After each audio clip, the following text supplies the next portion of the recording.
everybody.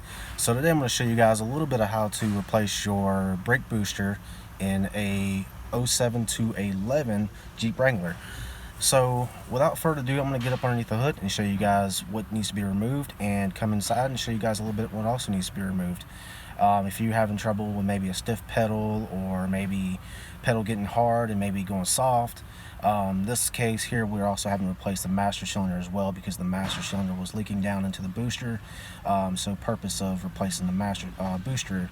So I'm going to show you guys a little bit how to what you need to do, and show you guys what needs to be done. Alright, so let's get to it. Once you got your master cylinder out of the way, here you'll have a 12mm here and another 12mm here for both your lines to go into your in and out for your master cylinder.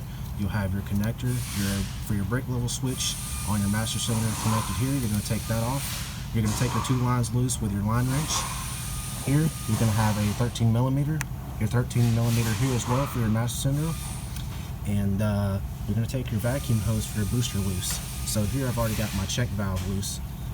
Obviously my new one comes with a new check valve. Now with this, you're going to have 4 13mm nuts on a bracket.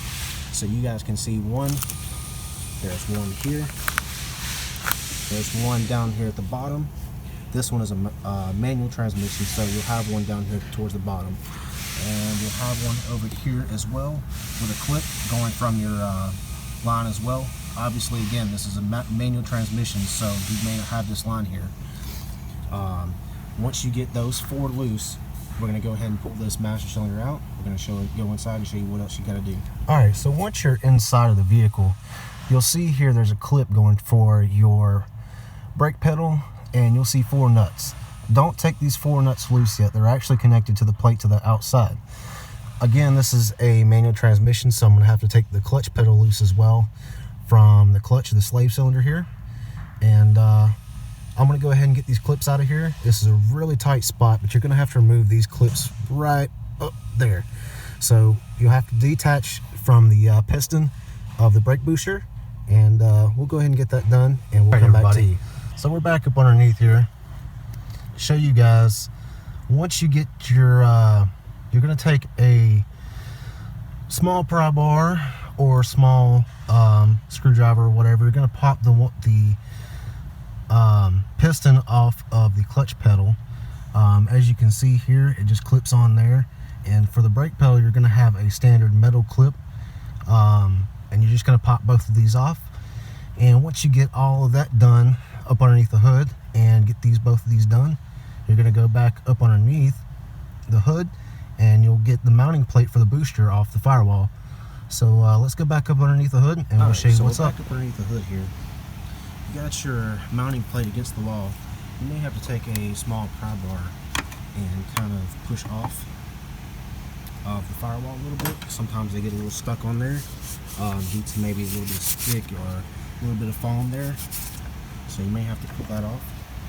So once you get it off completely off the firewall, you'll work it out with the hole. See if I can do this. We'll go ahead and get this pulled out, and we'll come back and show you how it looks. Alright, we're going to show you kind of what happened with this booster here. So what ended up happening with this booster, you can see the rust around it. The master cylinder was actually leaking from that rear shield and leaking down internally into the brake booster. If I could show you here. Let me get a good picture of this. You can see there's actually fluid built up into the master cylinder. Now with our new brake booster, you look down into it, diaphragm looks pretty solid, spring looks nice and new, and this one here, you can tell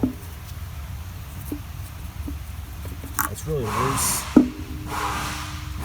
And again, you can see part of the diaphragm in there, but again, there was fluid down into the master cylinder, and you can see the rust. That's a good indication of where the brake fluid has over time leaked down into your booster, which happens, it's common happening of a master cylinder. The rear seal gives out.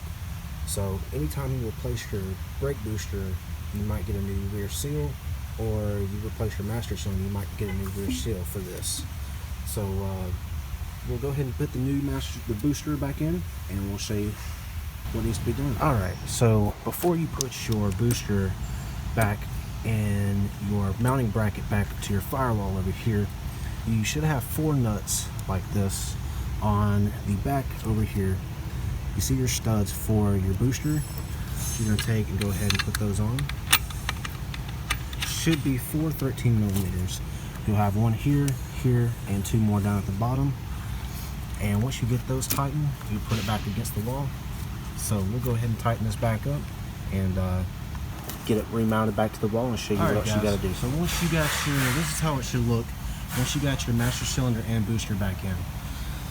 Here, obviously, like I said before, we have a manual transmission, so we have going around down to our clutch pedal lines, and we got our lines reconnected to our master cylinder, connector for our brake level switch, check valve for our booster, nuts put back on, tightened down specs, and we have our 4, if you look here, we'll have our 4 mounting nuts for our mounting bracket for our booster, going tighten back up to the firewall. You want to make sure that these are put back together and all the clips are put back on. Make sure your hose clamp is back on your master cylinder if equipped with a manual transmission.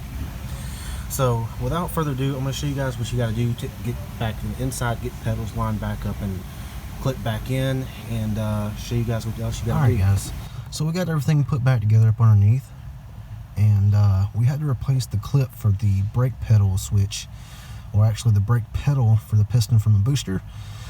It was just actually too old, and it just fell apart, so we had to replace that.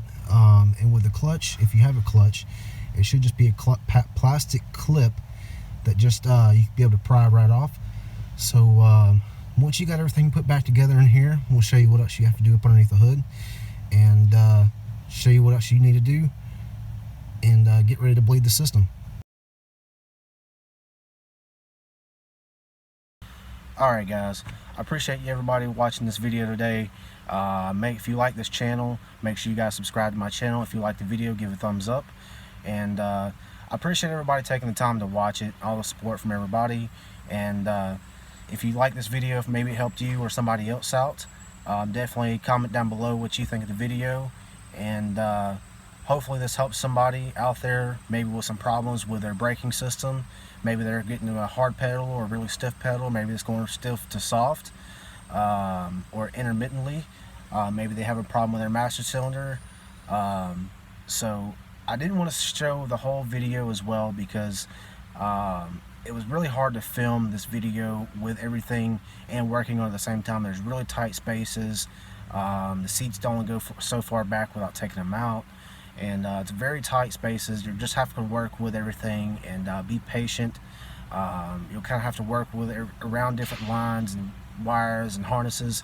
So I really hope this video helped you out, guys. Please subscribe to the channel again. Thanks everybody for watching. Until next time, we'll see you guys in the next one.